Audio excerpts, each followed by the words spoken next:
Hi, Johnny, you okay? Hello. Hi, Johnny, you alright?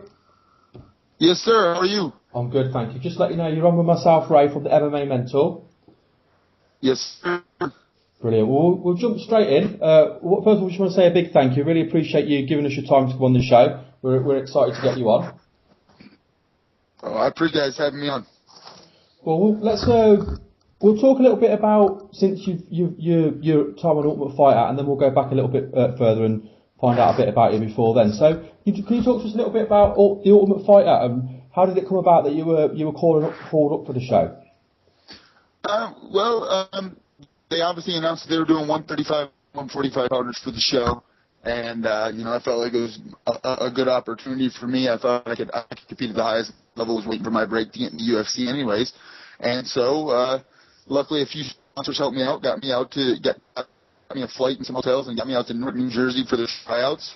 I obviously did something right. They seemed to like me. I think there was like 3,000 people there that were trying to try out. They were being in waves of 50 at a time. And I was luckily in the first group that into the room. They let you do about maybe a minute or so of grappling, and they tell you it's not about just keeping position and quote unquote winning a grappling match. It's about looking impressive. Unfortunately, I threw some Brazilian Jiu-Jitsu black belt that didn't have the same mentality I did. He pulled guard right away. He kind of sat in his guard and didn't go for anything. So I was getting real frustrated. And I was getting, I think they could tell my frustrations. I was really trying to smash him pass. I ended up passing his guard, but I didn't end up submitting. And I was real nervous moving forward. Like, man, this guy didn't tap for me to look aggressive. Here I am trying to work the whole time. But anyway, so they did 25 matches in this point. 50 guys in the room. They just random draw who you're going to fight. And after that was all done, they started calling names, and my name was called. And so I obviously moved on to the second round. During the second round part, we stayed in the same room, the same 20 or so guys that got to stay. They dismissed the rest of the group. The 20 or so guys that got to stay were told to wrap their hands up and get their boxing gloves on. We're going to do pad work. That's another interesting fact that you're doing pad work with someone you've never worked with before, so you don't know, how they hold or their rhythm or anything like that. But I think I only hit pads for maybe 30 seconds, and Joe Silva and the guys obviously were impressed by what they saw, and they said that I'm good. So I stepped off the mat, let the rest of the guys hit the pads as well, and I think out of my group of 50, 6 or 7 of us made it to what's called the interview round. So we left that rear end, and we got in the line, and we walked in one time and did a 3 or 4 minute interview with some of the Spike TV execs, and they said, we'll let you know if we want you. So you go home. I get to Texas from New Jersey, not knowing a thing, knowing I made it as far as I could possibly make it for that day, but not knowing if I'm going to get a call back or anything like that. A few weeks go by, and they called me back, and they flew me to Las Vegas. Once I got to Vegas, I think probably about 100 guys there. They did another extensive interview process, as well as got us all automatically cleared to fight in Las Vegas. They could for our MRIs and our CAT scans and all that good stuff that you need to get licensed in Vegas. And again, you go home after Vegas after a few days, and you still don't know an answer. So that's just a waiting game again. And it was pretty stressful, man, because they told me no this day, and I wouldn't hear anything. So I called them back, like, what's going on? They'd say, we're just doing things out, and they called one day and said, "What's on the show?" I bet the waiting was absolutely horrible. How relieved were you, or how pleased were you when you got the call to say you were on the show? Oh, I mean, that's obviously, I knew beforehand how life changing that would be. This show is a huge deal for the UFC to get your name out there to the general public right away, instead of coming back door and fighting prelims for a few fights until you get anything base or anyone knows who you are. I knew the show would definitely change my life. I was ecstatic about it. And obviously, you get onto the show. You obviously then have to fight your way into the house, which is kind of like it's like an anticlimax, because you're on the show, but even so, you still, if you don't win that fight, you're going to be pushed aside, and it's as harsh as it sounds. You don't get the obviously the recognition you're going to get for getting into the house. So how did you feel about your opponent? Because obviously you drew quite a tough first round. You're up against Carson Beebe. How did you feel about that fight? I was excited. I think a lot of people, probably had me going in as the underdog, but what a lot of people didn't know is that I'm actually born and raised in the Midwest, Arsenev's from, and I've fought that guy a million times. I knew he'd be a straightforward wrestler looking to get a takedown and looking to dominate the fight from the top. I think he may have overlooked me a little bit. I've wrestled my entire life. I started wrestling at 5 years old and actually wrestled 2.5 years, Division I in college. I knew that he was a young guy. I knew he was obviously going to be a tough fight, but I was very confident and excited when they announced that matchup for me.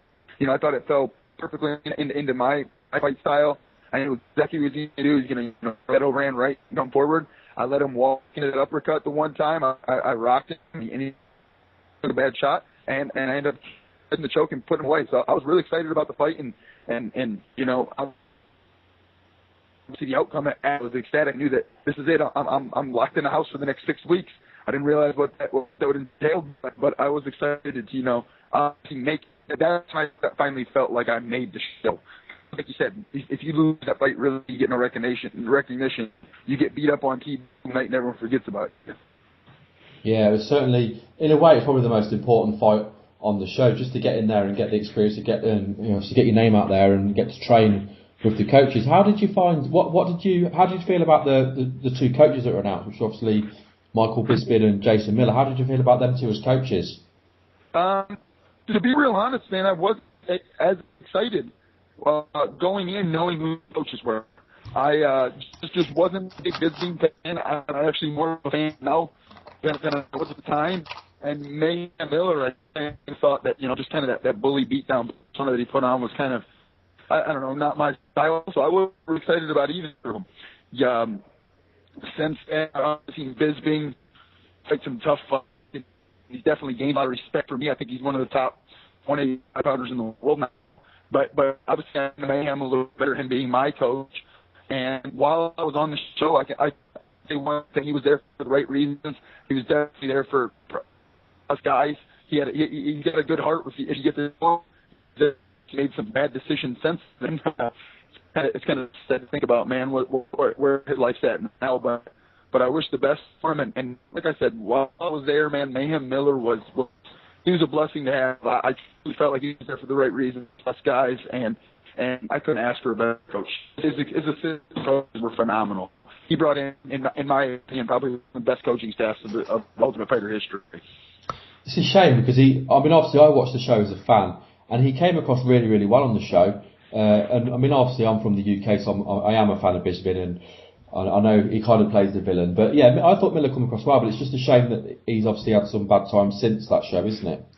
Yeah, it's a shame, man. I hope the best for him, and it's just hard to hear these crazy stories that he's, getting arrested in churches and whatever else, man. He's not paying anymore, and who knows, man. I hope the best for him, but I'm very grateful the 6 weeks that I did spend with him, and he brought on a great staff, and I still consider him a friend to this day. And then we'll move forward to the finale, and obviously you were given a fight on the finale against Luis Gaudino, and it was actually a very, very exciting fight, and I think both of you come out very aggressive for that fight, and you were both there to win, and you both brought it. How did you feel going into that fight? I felt fantastic. When I got the call that they're going to use me on the finale, obviously that's all that mattered to me. I was a bit nervous that I was going to have to fight my really good friend from the show, Dustin Pegg, and I thought because we had both lost in the semifinals, so I thought it'd be pair us up. We both, did fairly well on the show, just fell short. And I think that it showed all that I was the more complete fighter, that I was able to take the pace, get the pace right away, use my length, and keep at bay with all my punches and straights. And then when I went to the ground, I just kind of, ran right through him and passed his guard and countered him over and over again, and ended up getting the finish in the third round. Yeah, it was certainly a very exciting fight to watch. And of course, he's gone on to do really well, and he's had a really big win at flyweight, so which kind of adds value to your win because he's gone on to do well since then. Yeah, he's done. I was really happy when that Liquor fight. I found out about it kind of early from Sean W. when I was in Chicago for the UFC on Fox. I was supposed to be a Canadian that day who couldn't get into the country. The fight got scratched. But I was talking to Sean while I was there, and he was telling me about Lineker and how highly touted he is, and he's on like an 18-fight win streak or something crazy. And I thought, wow, Lewis has got a tough fight for his first one down, 125. But he went out there and he fought his butt off, man. He looked great. And I hope the best for Lewis. Yeah, and again, to add value to his win, Lineker's gone on since then and had a spectacular win over Arishitani, who's a huge name at flyweight as well. So it just kind of adds stock to the guys that come off your show when you see like the MMA matters, they say. So you've had quite a long layoff. Can you tell us why you've had the layoff since that fight to now? Yeah, I was supposed to have the layoff of the whole cast of my season. Actually, I got we fought the finale December 3rd of last year, and obviously I didn't take too much of a punishment at the finale, so I was looking to get back in there right away. You know, hungry. I'm in the UFC now. That's what I've always dreamed of. We accepted a fight maybe a week or two after I got back home to fight Eddie Wineland on January 28th, UFC on Fox card up in Chicago. And I was, I knew Wineland would be a tough fight. I thought it was a good matchup for me, and I was really excited to fight someone on his caliber, his name. That's a big step up name-wise. You know, you beat an Eddie Wineland, you're somebody. So I was excited about that fight. At Christmas, I was back at home with Ohio with my family, my parents, brothers, and sisters, and everyone. And I got the message that Eddie Wineland for me. I mean, out of the fight. They had a replacement. They did, and I have no idea what the guy's name is. Nick Gagnon. I'm supposed to pick Nick Gagnon. So the UFC flies all into fighting at Tuesday. We fight on Saturday. Tuesday afternoon, I got to Chicago and was hanging out, getting ready to cut my weight and all that good stuff. And Wednesday morning when I woke up, I had 30 missed calls on my phone from my manager and from also from Sean with the UFC. And I called them back and I said, "What's going on?" You know, obviously with that many missed calls, I knew something was up. And they told me at that point, Mitch Gagnon had visa issues and was unable to get to the country. My fight was going to be scratched. Obviously, you can't replace it on 2 days' notice for the UFC. This isn't some regional promotion. We just get someone else to come in and fill the spot. So it was a heartbreak, but it is what it is. UFC took care of me. I got paid my show money at least, and we bought my watch ticket and everything. So we did a week of it in Chicago, and they promised to get me back on soon. So with that said, they get me back on. They scheduled me to fight another Canadian on the next Fox card, which was in New Jersey. I was supposed to fight Nick Denis. Think of his name right now. Nick Denis. Yes, Nick Denis. I was supposed to fight Nick Denis. And I actually had my daughter, which is a product of the Ultimate Fighter reality show. That's kind of funny. You don't see her 6 weeks and you come home and oops.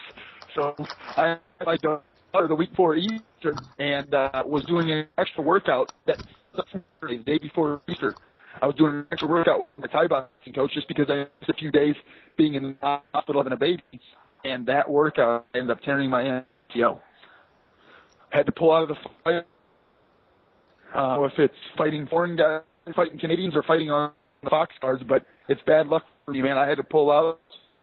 So I was out of training 4.5 months with it. Got healthy about mid-September or so. Started training again. We started the UFC. My manager did say, "Hey, we're ready to get an opponent," and they let us know it might be a little bit because there's so many fighters right now that get booked. But they called me back, maybe 2 months ago now, and told me that I'm fighting on December 15th, and I'm just real fortunate and real. I'm excited to get back in there again. It's going to be a year between fights, which I never had before. So my last fight was December 3rd. Now I'm fighting December 15th of next year. So it's been a complete year of a layoff for me. I'll tell you what, you talk about a bad run. That's just so unlucky, isn't it? Yeah, I've got bad luck. Well, hopefully your bad luck's over now. You do a little bit of good luck. You're riding a good little run. Obviously, you've had a gap, but you've won. You've had a big win on your last fight. Now you're fighting Marcus Vinicius, who's obviously coming off Ultimate Fighter Brazil. Do you know much about your opponent? How do you feel about facing him? I didn't know much about him. I was willing to fight anybody. I'm just hungry to get back in there. But since then, just UFC has sent me video on him. I've watched it. He's obviously a talented guy. He did fairly well on the show. I'm excited about the fight, man. It's a really, really good matchup for me. I think it's getting, and it layoff. Not only does it hurt the book and your momentum and everything, but it hurts your fan base and your name as well. When we haven't been seen here, I'm just really excited to get back out there and sit on TV, let these UFC fans see what Johnny Bedford can bring to the table, and just exciting fight. And I think, Martin Vinicius is perfect for that. I think I'm going to go out there, implement my game plan, and come out on top for sure. An exciting fight. Well, going on your last appearance in the UFC, I for one am looking forward to seeing you back in the octagon. Obviously, the year layoff has been way too long, so it's going to be great to see you back in. To go back a little bit further, you started fighting professionally in 2006. Can you tell us what got you into mixed martial arts? Well, I actually had my first professional fight in 2004. Okay. And just the Sherdog and mixed martial arts and all those places are missing a bunch of my fights, and that's because I was still living in the Midwest, fighting in literally barns and Legion halls and small shows, making maybe $100 or $200 bucks cash for a fight. Nobody was there. It was literally small shows. But what got me in was just my wrestling background. I think I got into college wrestling, still had the urge to keep. At this point, was seeing a lot of wrestlers having great success in MMA. I grew up 15 miles either direction from Mark Kerr, Mark Pullman, and Kevin Lehman. All those guys were obviously big names in the early 2000s. And I had 6 amateur fights. I went 6 hours amateur, and I actually took a break from it because I didn't see a future in it. There was no money in it. I didn't know. I didn't have a manager. I didn't know how to get fights. And out of nowhere, a guy gave me a call and said, "How would you like to make some money fighting?" And the rest is history, man. I've been fighting since 2004, and there were some months back then that I was fighting 2 or 3 times a month sometimes because you weren't making very much money, and I was just trying to. I noticed as well, just looking over your record and looking at the promotions you've fought for pre-UFC, one of the ones that stood out to me is that you've actually got a win in Bellator as well. Can you tell me why you only had the one fight in Bellator? Why didn't you go back and fight for the promotion again? That's a $1 million question right there, man. I'm very thankful that it didn't happen that way, because obviously the UFC is the place you don't want to be. I'm glad I didn't get signed into a long-term contract with Bellator. But at the time, I was kind of promised that if I go out and look impressive, that I'm going to be in 135-pound tournament. I went out there on national TV, fought a guy from Greg Jackson's camp, stopped him in the 3rd round with body shots, and then ended up TKOing him. I thought I looked impressive. It was a great fight to watch, and we just kind of got the runaround and never got put in that tournament. Looking back now, it was a blessing, but at the time I was really disappointed and thought this might be my break. I'd get on that main stage. Bellator, obviously, with the UFC, they were probably second, even states, and I was excited about it. But I have no idea. I can't answer that question why they didn't bring me back, but it is what it is, and I'm looking for it now for sure. That's absolutely ridiculous. But obviously at the time it was horrendous or horrible, but it's obviously a blessing in disguise, because you've obviously come a long way from then, and you look at your time on The Ultimate Fighter and you look at you're 1-0 in the biggest promotion in the world. So as horrible as it really was a blessing in disguise, I think. Absolutely, I agree 100%.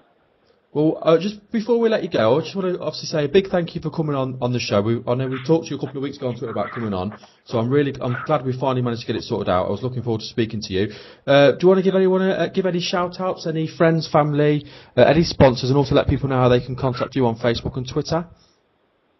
Yeah, I just got to thank, my training team. I'm a gym in Dallas-Fort Worth called Fight Factory. I've got a great staff, great training partners. I also do some work with Team Takedown and Mark Lehman and Johnny Hendrickson, those guys. So they're a huge help and success. Ray Boxing and being out of there with their guys. I could never, I'll always forget somebody. I promise that. And there's just so many to thank. My wife for sticking through me all these years and being poor, trying to chase this fighter dream, man. And it's finally starting to pay off a little bit. And just every